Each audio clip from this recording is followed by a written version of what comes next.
यह हमारा वीडियो का 5वां प्रकरण है गीता के ऊपर।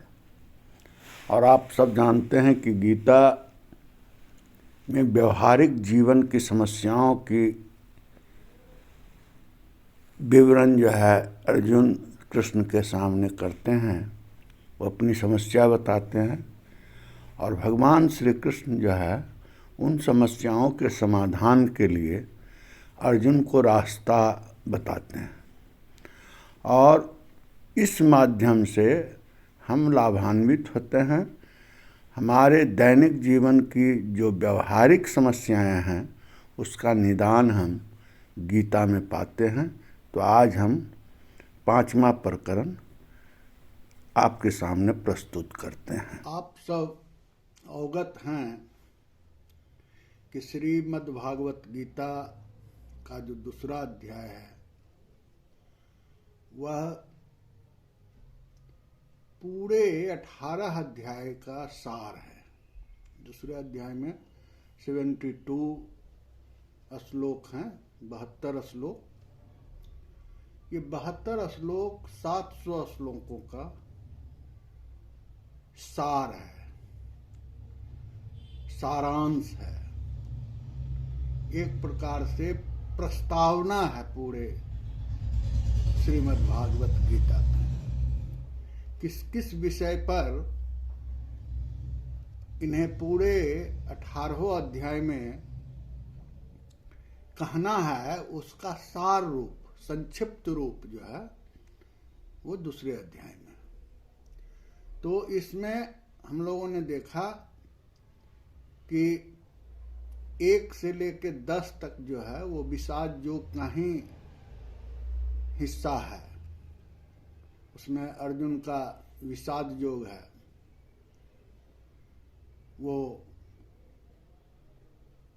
क्लैब्यम की स्थिति में आते हैं, युद्ध छोड़कर भागने की बात करने लगते हैं, कार्पण्य दोष उनमें आ जाता है और वो कहते हैं कि हमें जो है युद्ध नहीं करना है, युद्ध करने से तो अच्छा है भीख मांगकर मैं खाऊं, मुझे न स्वर्ग की प्राप्ति चाहिए और न मुझे जो है इसका राज्य की प्राप्ति करनी है।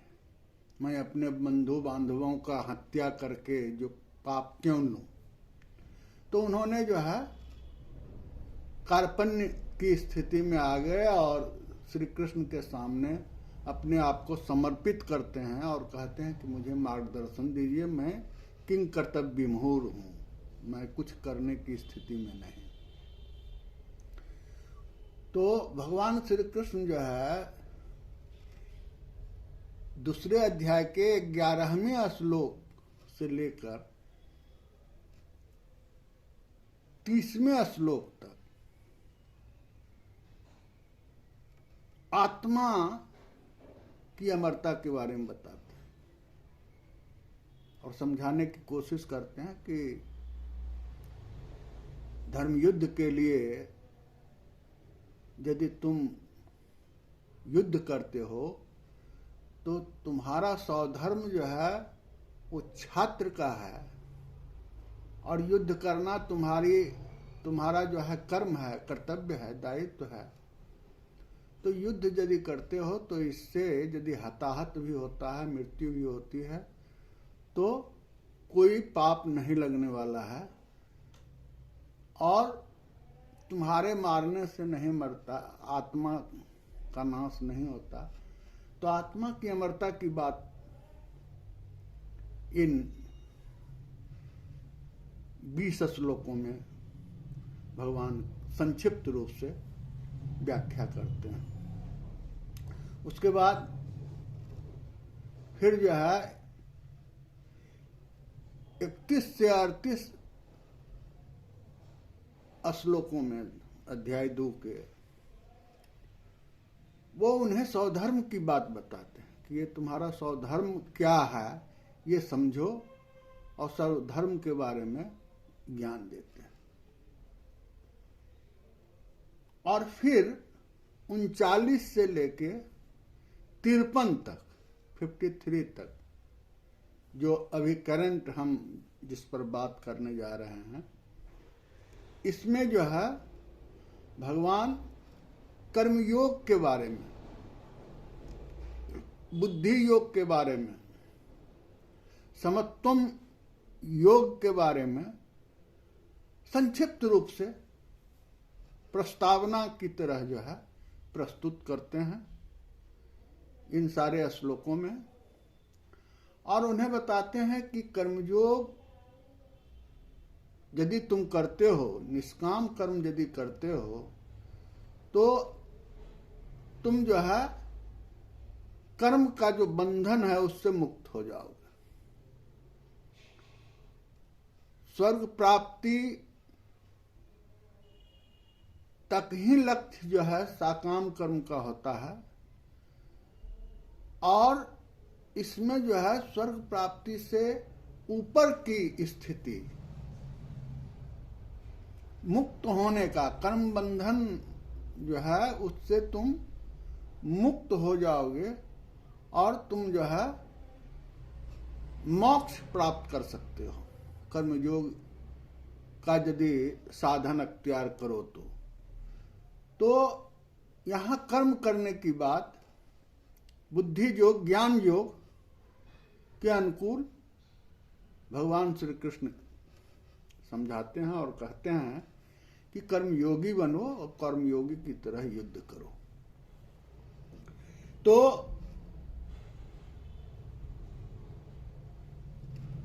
भगवान कृष्ण 39 से लेकर 46 तक बुद्धि योग की बात करते हैं। श्लोक दूसरे अध्याय का 39 से लेकर 46 तक बुद्धि योग और निष्काम कर्म कैसे करो उसके बारे में बताते हैं, और 47 से लेकर 49 अन्य 3 श्लोक जो है वो निष्काम कर्म के बारे में और समत्वम योग के बारे में बताते हैं। और फिर जो है 50 से 53 तक कैसे कर्तव्यनिष्ठ होकर के अनासक्त भाव से कर्म करना है इसकी व्याख्या करते हैं। तो इस तरीके से जो कर्म योग है, कर्म योग एक लंबा विषय है, गीता का सबसे महत्वपूर्ण विषय है, बल्कि जो सांसारिक व्यक्ति है उसके लिए कर्मयोग ही सबसे श्रेष्ठ योग है, जिसका पालन करने से उसे मुक्ति मिल सकती है। यह सभी सामान्य मनुष्य के लिए स्वाभाविक है कि वह जो भी कर्म करता है उसके पीछे उसका कुछ न कुछ मकसद होता है। बिना इच्छा का, बिना मकसद का या बिना किसी उद्देश्य का कोई भी कुछ क्यों करेगा। इसलिए ये सामान्य मनुष्य का स्वभाव है, और स्वभाव ये जो जीवों का है ये प्रकृति प्रदत्त है। स्वभाव का मतलब ही होता है नेचर, और यह हमें नेचर से मिला है।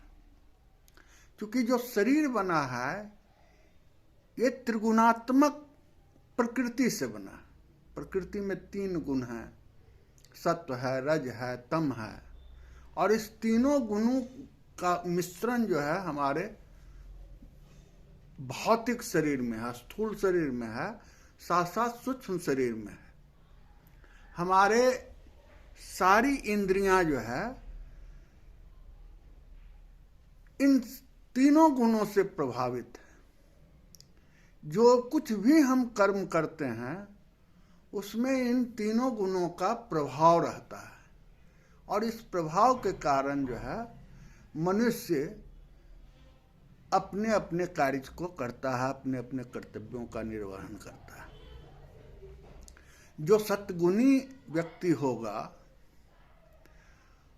वह भी बिना उद्देश्य का, बिना चाहत का कुछ भी कार्य करना नहीं चाहेगा। भगवान कृष्ण अर्जुन को समझाते हैं श्लोक 39 से लेके 43 तक 39 से लेकर 46 तक कि मनुष्य जो है सकाम कर्म करता है, साधारण मनुष्य, अक्सरहा मनुष्य, जागरूक मनुष्य भी, बुद्धिमान, अपने आप को बुद्धिमान कहने वाला भी मनुष्य सकाम कर्म में ज्यादा विश्वास करता है।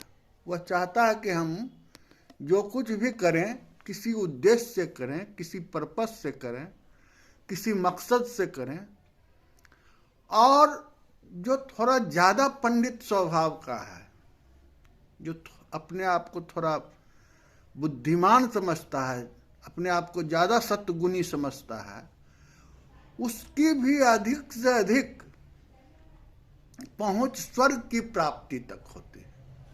वह चाहता है कि हम स्वर्ग प्राप्त कर लें, अपने कर्मों के बदौलत हम इतने अच्छे अच्छे काम करें, सत्गुण से प्रभावित होकर के अपने आप को दान पुण्य का काम करता है कि हम दान करेंगे तो पुण्य होगा। मंदिर बनवाता है, धर्मशाला बनाता है, सड़क बनवाता है, लोकहित का काम करता है, लोगों के हितों की रक्षा करने का काम करता है। लेकिन उसमें भी उसका आकर्षण होता है, एक प्रकार का स्वार्थ होता है। वह अपना नाम लिखाएगा, ये मंदिर हमारे नाम से लिखो कि हमने बनवाया, ये अस्पताल मेरे नाम से हो, ये कॉलेज, ये विश्वविद्यालय मेरे नाम से हो। अपना वैभव जो उसके पास है उसका अर्पण करना चाहता है सदकर्म के लिए, लोकहित के लिए। लेकिन उसके पीछे भी उसका एक मकसद होता है कि हमारा जस फैले। क्योंकि जो ऐश्वर्य है, ऐश्वर्य कितने प्रकार का, 6 प्रकार का ऐश्वर्य मनुष्य का। एक तो धन है, बल है, जस है, सुंदरता है, ज्ञान है और वैराग्य है। ये सब क्या है? ऐश्वर्य है मनुष्य का। ये 6 प्रकार का ऐश्वर्य बताया गया है गीता में। तो इस ऐश्वर्य को प्राप्ति करने के लिए भी जो सतगुणी व्यक्ति है, वैराग्य प्राप्त करने के लिए भी, अपना यश प्राप्त करने के लिए भी, वो यदि लोकहित का भी काम करता है तो उसको भी लोकार्षण, अपने आप को वहां दर्ज करने की कोशिश करेगा कि हमारा इससे जस फैलेगा, इससे हमारा नाम रोशन होगा। एक टाटा के बारे में कहा गया है कि कोई मंदिर बनाने वाला उनके यहां गया, टाटा के यहां, और कि दान दीजिए, आप कैपिटलिस्ट हैं, ट्रेडर, बड़े उद्योगपति हैं। तो टाटा ने अपने सेक्रेटरी को कहा कि ठीक है, इसके लिए जो है, उसमें यह था कि यदि आप 10,000 रकम से अधिक देंगे तो आपका नाम उस मंदिर में लिखा जाएगा। तो टाटा ने अपने सेक्रेटरी को बोला कि 9,999 रुपया लिखो। सेक्रेटरी पूछा कि क्यों? 10,000 में तो हमारा नाम हो जाएगा, 1 रुपया आप कम क्यों करना चाहते हैं? उसने कहा कि नहीं, आप जो है मंदिर बनाने के लिए दान दे रहे हैं, नाम लिखवाने के लिए नहीं ना। हमारा नाम लिख देगा मंदिर में, इसलिए तो दान देना उचित नहीं। इसलिए दान दो, यदि सीमा है इसका कि इतना तक दान देने पर उसका नाम नहीं हो लिखा जाएगा, तो उतने ही देंगे हम, हमें नाम नहीं लिखवाना है, हमें दान देना। लेकिन कई ऐसे बिरला मंदिर बने हुए हैं, नाम है बिरला, है भगवान का मंदिर, लेकिन नाम है बिरला मंदिर। तो जस के लिए, अच्छे कामों के लिए भी जो दान देते हैं उसमें अपना नाम हो, ये भावना होती है सतगुणी और विद्ध माने पंडितों की भी। जो सामर्थ्यवान लोग हैं वो भी चाहता है कि यदि हम कुछ समाज के हित करें, बहुत सारे धर्मशाला, हॉस्पिटल आप देखेंगे प्राइवेट, अधिकांश किसी न किसी के नाम होता है, और नाम जस के लिए होता है। बहुत लोग नाम अपना प्रचार के लिए भी करते हैं, ट्रेड भी है। कॉलेजेस बहुत सारे नाम ही के लिए लाखों रुपया देते हैं, ठीक है, कम से कम कुछ तो काम है उनका, लेकिन है सकाम कर। ये जितने सारे ऐश्वर्य के लिए भी, वैराग्य के लिए भी कोई पंडित भाषण देता है, अपना प्रचार प्रसार करता है, बहुत बड़ा मजमा खड़ा करता है और अपने आप को ये साबित करने का कोशिश करता है कि हमारे जैसा ज्ञानी नहीं, हमारे जैसा पराक्रमी नहीं, तो वो भी एक नाम के पीछे भागने वाला, वहाँ भी सकाम है। तो चाहे धन प्राप्त करने के लिए तो साधारण सी बात है कि आदमी जो है कर्म करता है, ऐश्वर्य का एक हिस्सा है, जो है बल प्राप्त करने के लिए भी कर्म करता है, सुंदर हम दिखें इसके लिए भी कर्म करता है लोग, और जो जस के लिए करता है या वैराग्य के लिए करता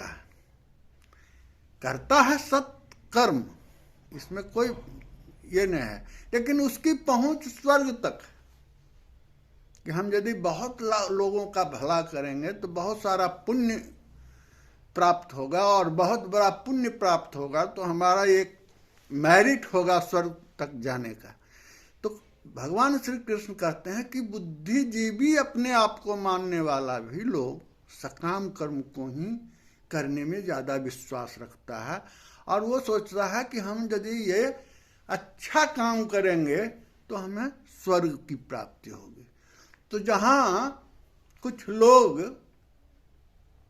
अच्छे नहीं हैं, बुरे काम करते हैं, वो भी यही सोचते हैं कि चलो नरक भी सही, मुझे ये काम करना है, और वो काम करता है वो। तो जहाँ स्वर्ग प्राप्ति के लिए अच्छे काम भी करते हैं, वहीं वो भी सकाम कर्म है, और जो बुरे काम करता है नरक जाने का कोई डर नहीं है, सोच करके कि नरक में भी जाना पड़ेगा तो जाना है, जाने के लिए तैयार हैं, लेकिन हम ये काम करेंगे।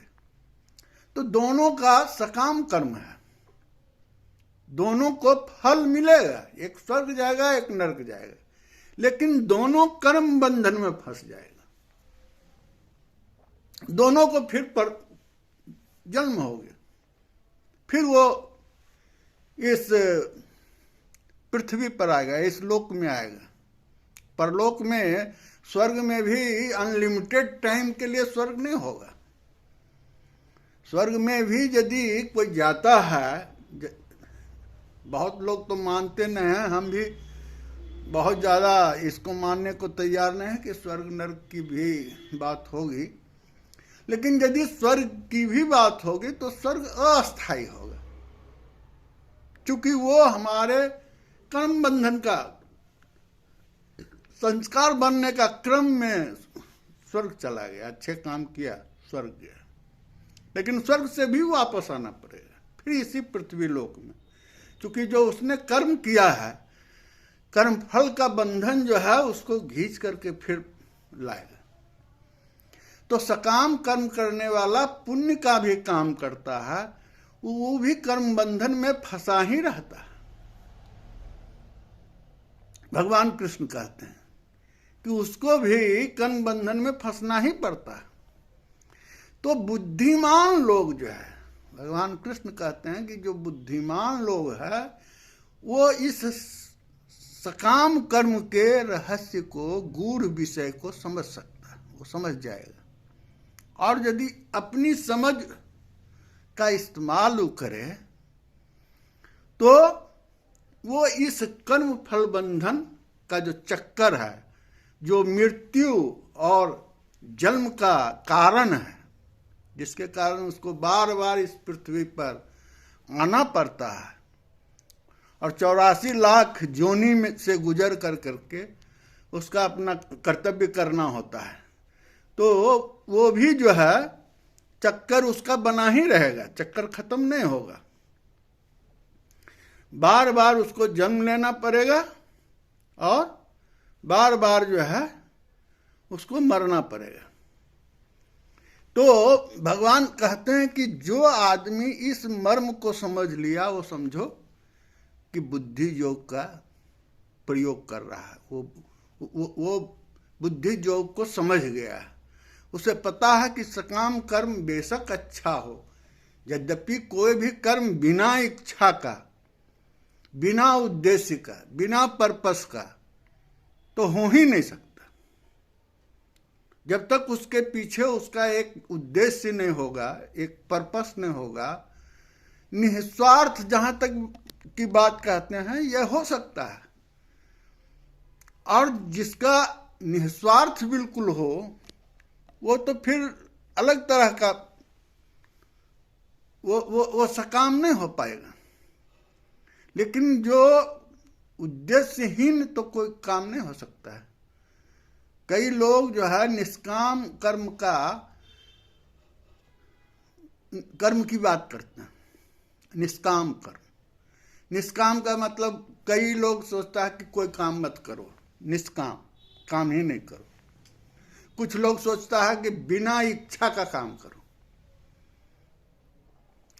और कुछ लोग सोचते हैं निस्वार्थ काम करो। निष्काम का यही अर्थ लगाते हैं, बिना पर्पस का काम करो।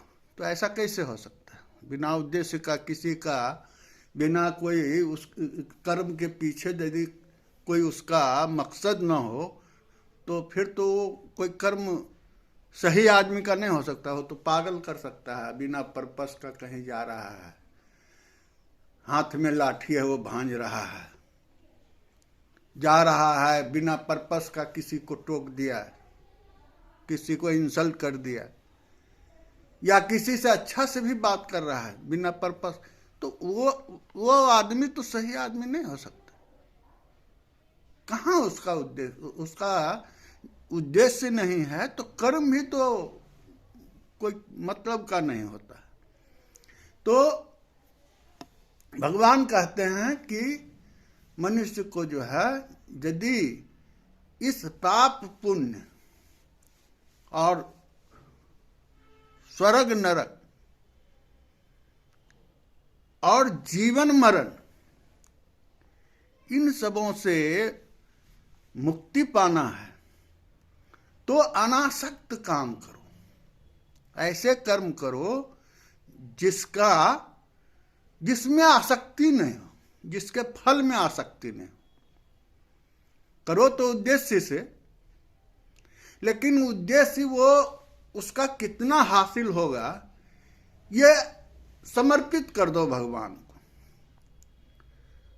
उसको भगवान के ऊपर छोड़ दो, एक शक्ति के ऊपर छोड़ दो कि आप डिसाइड करना कि मुझे क्या करना है और कितना करना है, क्या मिला और क्या नहीं मिला, कहाँ तक मैंने किया, कहाँ तक छूट गया।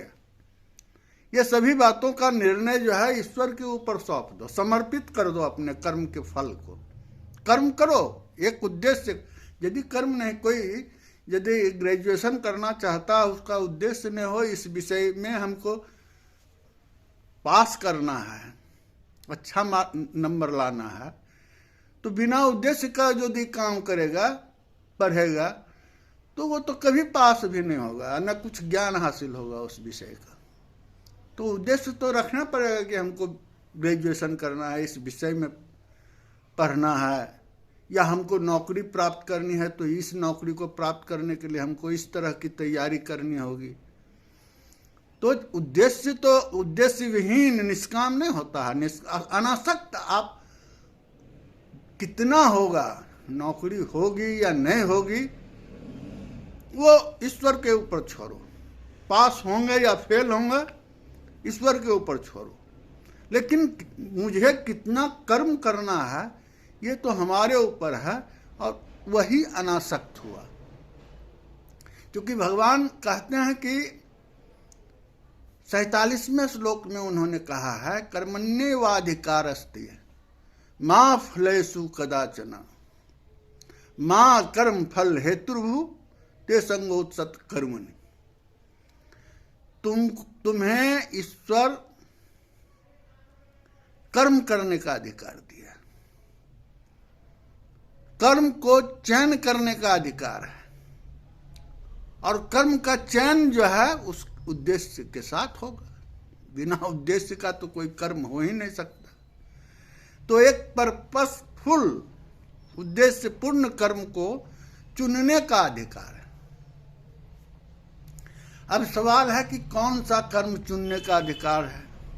तो गीता में इसको स्पष्ट किया गया है कि जो नियत कर्म है, जो निर्धारित कर्म है, जो तुम्हारा स्वधर्म है, उसे तुम चुनो। आजकल वो स्वधर्म जो है, वर्णाश्रम धर्म की जो मकसद से स्वधर्म था, वो अभी जाति व्यवस्था में बदल गए है। तो आज का वो स्वधर्म नहीं चलेगा। आज जो है पेशा है, हर एक जाति का कोई भी पेशा हो सकता है। आज की जो पेशेवर की स्थिति है कि कोई भी आदमी कुछ भी कर सकता है। आज ये जाति की बात नहीं है, वर्ण की भी बात नहीं है। यदि विद्या हासिल करने वाला है तो कोई भी मनुष्य, चाहे किसी भी जाति, किसी भी वर्ण का हो, विद्या हासिल कर सकता है। वह किसी भी पोस्ट पर, किसी भी सरकारी या गैर सरकारी संस्थान में काम करना चाहता है, किसी भी पद पर काम करना चाहता है, तो अपनी योग्यता के अनुसार वो उस काम को चयन कर सकता है। इंजीनियर बनना है, डॉक्टर बनना है, डेंटिस्ट बनना है, ओवरसियर बनना है, शिक्षक बनना है, उसको प्रोफेसर बनना है, यूनिवर्सिटी में क्लर्क बनना है, स्कूल का क्लर्क बनना है। जो कुछ भी नौकरी है, सेवा है, उसका चयन कोई भी कर सकता है। आज तो आदर्श की स्थिति है। बेशक जातिवाद है, जातिवाद तो सिर्फ नाम का है, एक पॉलिटिकल बेस है। तो आज जो है गीता की जो बात है, जो कहा जाता है कि कर्मण्येवाधिकारस्ते मां फलेषु कदाचन, तुम्हें कर्म करने का अधिकार है, और फल जो है उस पर अधिकार नहीं है, उसको छोड़ दो, क्या फल मिलेगा। और ऐसा नहीं है कि फल के मिलेगा कि ना मिलेगा, ऐसा संदिग्ध वातावरण तेरे दिमाग में हो, किसी के दिमाग में हो, और वो कर्म करना छोड़ दे, ये गलत है।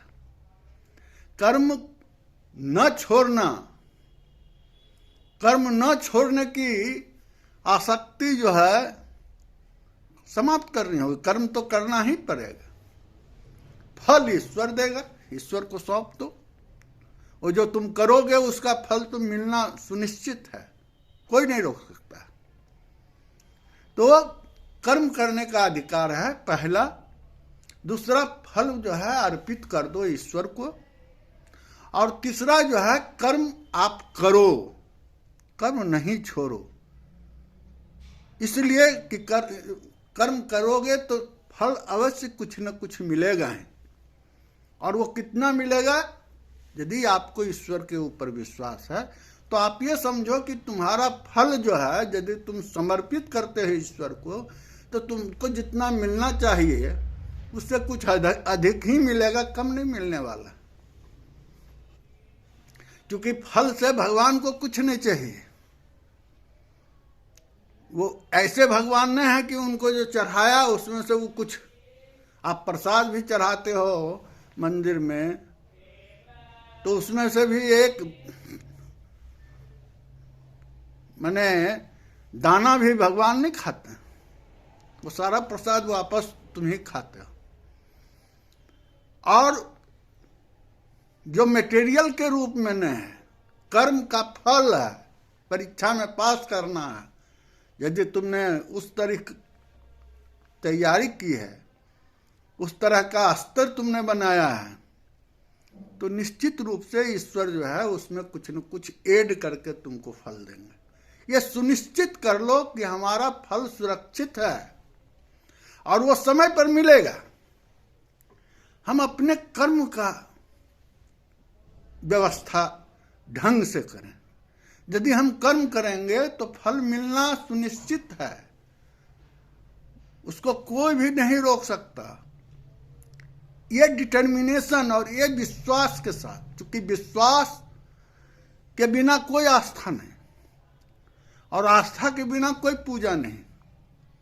पूजा बिना विश्वास, किसी ईश्वर किसी शक्ति पर बिना विश्वास किए हुए तुम्हारा पूजा या किसी का भी पूजा सफल नहीं होगा। तो वेल डिटरमिन्ड होकर के कर्म करो, खूब ढंग से कर्म करो, उसमें किसी तरह की कोई कमी ना हो और उस कर्म का फल जो है ईश्वर के ऊपर सौंप दो। ये रियल कर्मयोगी होता है। यदि तुम्हारे अपेक्षा के अनुसार फल सही नहीं भी मिलता है, तब भी विश्वास करो कि वो हमारा सुरक्षित है। यदि कुछ कमी रह गई इस बार, तो आगे भगवान उसमें और सूद का सूद जोड़ करके देंगे। वो बिल्कुल निश्चिंतता होनी चाहिए, ईश्वर के ऊपर विश्वास होना चाहिए और ये सोच करके कि हमारा कर्म सही होना चाहिए। यदि हम कर्म करेंगे तो हमें उचित फल मिलेगा। भगवान किसी के साथ अन्याय नहीं कर सकता है। जब कोई अपना बेटा के साथ अन्याय नहीं करना चाहता, अपने संतान के साथ कोई अन्याय नहीं करना चाहता, तो भगवान का तो सब संतान है, वो किसी के साथ अन्याय क्यों करेगा? और फिर आपका किया हुआ कर्म का फल दूसरे को क्यों देंगे? उन्हें तो जरूरत है नहीं। फिर तुम्हारा किया हुआ दूसरे को तो देंगे नहीं, मिलेगा तो तुम्ही को मिलेगा, जो करेगा उसी को फल मिलेगा। तो भगवान श्री कृष्ण जो है 47वें श्लोक में स्पष्ट आदेश देते हैं कि it is up to you to choose your work. अपना डेस्टिनेशन खुद सुनिश्चित करो, अपना उद्देश्य सुनिश्चित करो और तुम जो है अपने उद्देश्य के प्रति सचेष्ट होकर के काम करो। और यदि तुम काम सही करोगे तो तुम्हें फल जो है निश्चित मिलेगा। इस डिटर्मिनेशन के साथ तुम्हें कर्म करनी है। यदि कर्म करोगे तो फल तुम्हारा जो है निश्चित रूप से मिलेगा। अब कर्म करने में भगवान कहते हैं कि फल जो है समर्पित करना होगा। तो फल समर्पण का भाव ये कैसे जगेगा? कैसे जुड़ोगे भगवान से? कर्म तुम करो, फल भगवान को सौंप दो। ये सौंपने की प्रवृत्ति, ये जो वृत्ति है, ये जो सोच है, ये जो निर्देश है भगवान का, ये कैसे होगा? तो उन्होंने इसकी भी बात बताई है, इसका भी उत्तर उन्होंने दिया है कि तुम कर्म को योग के साथ जोड़ो। योग माने जुड़ना। योग मतलब कि इसको हम किसी और के साथ अटैच कर दें, जोड़ दें। और जोड़े किसके साथ? तो ईश्वर के साथ। कर्म हम करें और फल जो है ईश्वर को समर्पित करें। ये योग जो है, योगस कुरु कर्माणि, भगवान 48वें श्लोक में कहते हैं, योगस्त कुरु कर्माणि संग त्यक्त्वा धनंजय सिद्ध सिद्धो समो भुक्ता समत्वम योग उच्यते। कहते हैं कि हे धनंजय, तुम आसक्ति को त्याग कर जय पराजय को समान समझकर समबुद्धि युक्त होकर योग में स्थित होकर कर्तव्य करो, और क्योंकि यह कर्तव्य ही समत्वम की स्थिति को लाता है और समत्वम ही उच्च कोटि का योग होता है। योगस्थ कुरु कर्माणि, योगस्थ होकर के काम करो, मतलब कि योग को प्राप्त करो, और योग यही है कि तुम कर्म करो और फल को ईश्वर को सौंपो, और बुद्धि को स्थिर करो। स्थिर बुद्धि, स्थिति प्रज्ञ की स्थिति, जो आगे हम बात करेंगे स्थिति प्रज्ञ का, स्थिति प्रज्ञ क्या होती है, कैसे बुद्धि स्थिर किया जाए, योगस्थ भी कैसे कर सकते हैं, इसके बारे में भी आगे गीता में कहा गया है।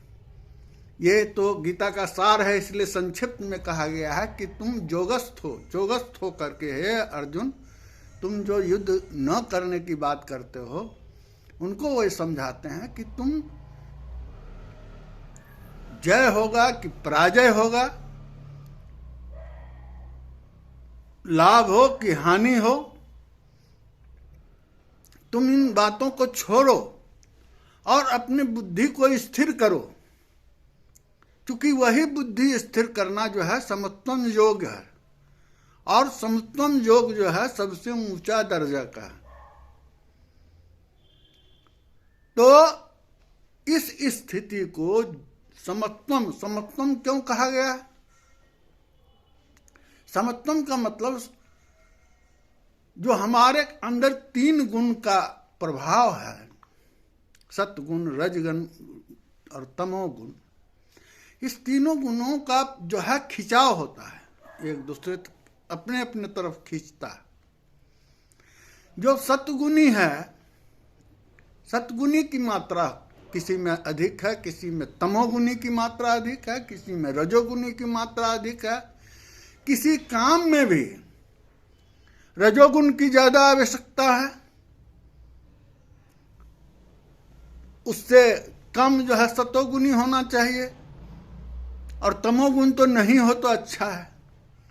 जैसे यदि कोई योद्धा है, वो यदि सतोगुणी होगा तो वो तो अहिंसा की बात करेगा, जैसे अर्जुन करना शुरू किया, जबकि उसे रजोगुणी प्रभाव का होना चाहिए।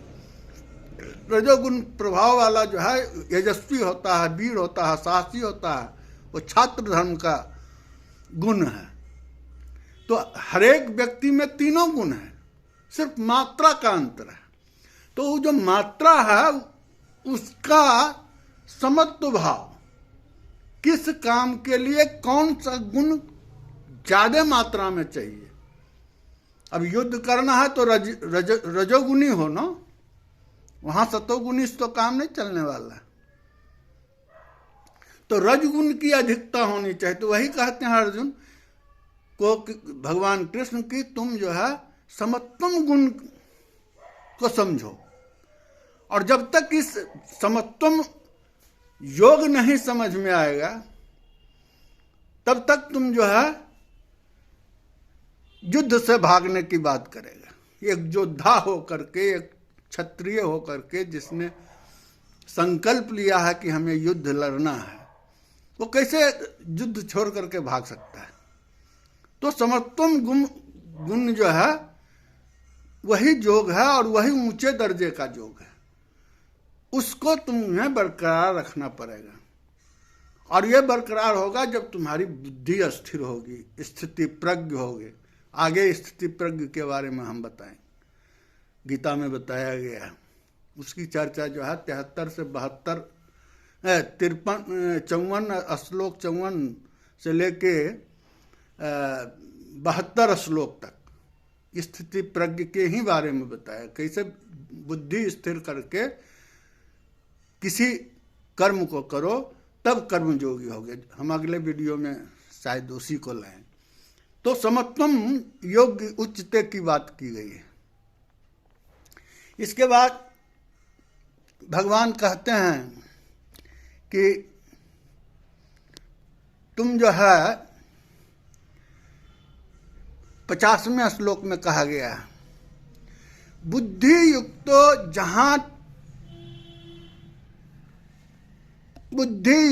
जहाति यह उभय सुकृत दुष्कृत तस्माद् योगाय युजस्व योगः कर्मसु कौशलम। योगः कर्मसु कौशलम। समबुद्धि युक्त पुरुष पुण्य और पाप दोनों को इसी लोक में त्याग कर उससे मुक्त हो जाता है, ताकि समत्व रूप योग में लग सके, क्योंकि समत्व रूप योग ही कर्मों की कुशलता है, अर्थात कर्म बंधन से छूटने का उपाय है। बुद्धि युक्तो जहाति है उभय सुकृत दुष्कृते। यदि बुद्धि युक्त होकर के तुम काम करोगे तो जो कर्म है या दुष्कर्म है, जो पाप का काम है या पुण्य का काम है, वो सब यहीं छूट जाएगा। उसको यहीं छोड़ देना, उसको कैरी ऑन नहीं करना। लेकिन यह तब होगा जब कर्म करने में योग का समत्व भाव उत्पन्न करोगे। यदि समत्वम योग की भाव को समझ लोगे और कर्म जो है बुद्धि युक्त होकर के करोगे, बुद्धि को स्थिति प्रज्ञ होकर के और बुद्धि का अप्लाई करके यदि अपने कर्म को करोगे, तो जो भी तुम पाप या पुण्य काम करते हो वो सब यहीं छूट जाएगा और तुम जो है कर्म फल के बंधन से मुक्त हो जाओगे। और ज्यों ही कर्म फल बंधन से मुक्त हुए तो तुम्हें मोक्ष प्राप्त हो जाएगा। फिर आने जाने का जो दौर है इस लोक में, फिर 84 लाख जोनी में गुजरने का जो क्रम है उसमें ब्रेक लग जाएगा और तुम ईश्वर के शरण में चले जाओगे। तो जो इस बुद्धि को अप्लाई कर लिया, इस बुद्धि से युक्त हो गया, वो समझो कि सबसे कुशल व्यक्ति है। अपने कर्म की उसकी कुशलता है, कर्मयोग होने का जो है प्रतिफल उसको मिल गया कि उससे उसको मोक्ष प्राप्त हो जाएगा। ये भगवान समझाते हैं अर्जुन को कि तुम यदि बुद्धि युक्त होकर के सारे कर्म कुकर्म इसी धरती पर छोड़ दो, ये समझ के कि इससे हमको कोई फर्क नहीं पड़ता है, और समत्वम का भाव पैदा करो। जो करो, जो भी करो वो समर्पित करो भगवान ईश्वर को, तो तुम्हें जो है मोक्ष की प्राप्ति होगी, कर्म फल के बंधन से मुक्त हो जाओगे। इसी तरीके से भगवान जो है 51 श्लोक में कहते हैं, कर्मजम बुद्धि युक्ता हिम फल तक्ता मनीषन जन्म बंधन विमुक्ता पदम गच्छन्ति अनामयम।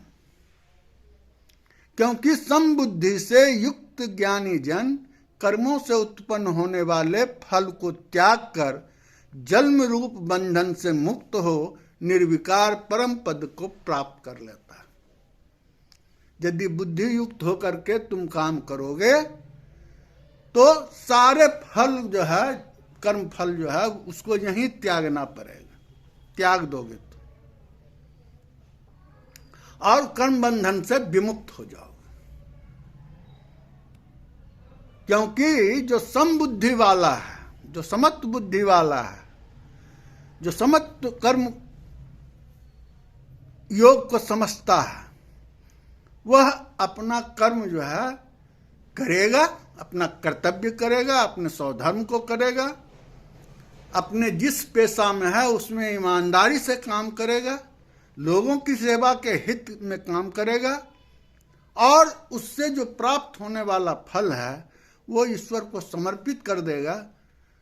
तो निश्चित रूप से एक समय आएगा कि वह जो है मोक्ष को प्राप्त करने में सक्षम होगा, और वो योगी की तरह, मनीषी की तरह वो जो है मोक्ष को प्राप्त कर लेगा कर्म योग के जरिए। तो ये भगवान जो है कहते हैं गीता में। और इस, चूंकि यह प्रकरण ज़्यादा लंबा ना हो जाए और हम इसको कई खंडों में ले रहे हैं, तो फिर कर्मयोग का दूसरा तीसरा और भी, चूंकि तीसरा अध्याय और चौथा अध्याय तो कंप्लीट कर्म योग है, ये बहुत बड़ा विषय है गीता का। तो हम आगे बात करेंगे और ये समझेंगे कि कर्म योग से जो है, निष्काम कर्म योग क्या है, अनासक्त कर्म योग। अनासक्त तो यही है कि हम जो है कर्म करें और फल ईश्वर को समर्पित कर दें, कर्म उद्देश्य से करें, कर्म हम चुनें, ईश्वर को समर्पित करें, और फल जो कुछ होगा ईश्वर देंगे समय पर, और हम अपना कर्म को न छोड़ें, हमें अपने सही स्वधर्म के अनुसार कर्म करते रहें। आगे हम छठा वीडियो में जो गीता के ऊपर होगा, कर्मयोग का दूसरा भाग लेंगे और उसमें स्थिति प्रज्ञ के बारे में समझाया जाएगा। भगवान श्री कृष्ण जो कर्मयोग की बात की है और उसमें स्थिति प्रज्ञ की व्याख्या, उसके लक्षणों की व्याख्या किया है, जो 54 श्लोक, दूसरे अध्याय के 54 श्लोक से 72 श्लोक तक स्थिति प्रज्ञ के ही बारे में बताया गया है। उसका वीडियो आपके सामने प्रस्तुत करेंगे। हमें आशा है कि आपको हमारा वीडियो अच्छा लगता होगा, क्योंकि यह साधारण भाषा में है। मैं कोई साधु महात्मा का प्रवचन नहीं देता हूँ। मेरा आश्रय यही है कि आप गीता के बारे में कुछ जानकारी हासिल करें और अपने जीवन में गीता का अधिक से अधिक आध्यात्मिक प्रयोग हो, इसका हमारा उद्देश्य है। हम सब इससे जुड़ें, गीता से जुड़ें, गीता अमृत का पान करें, यही हमारा उद्देश्य है।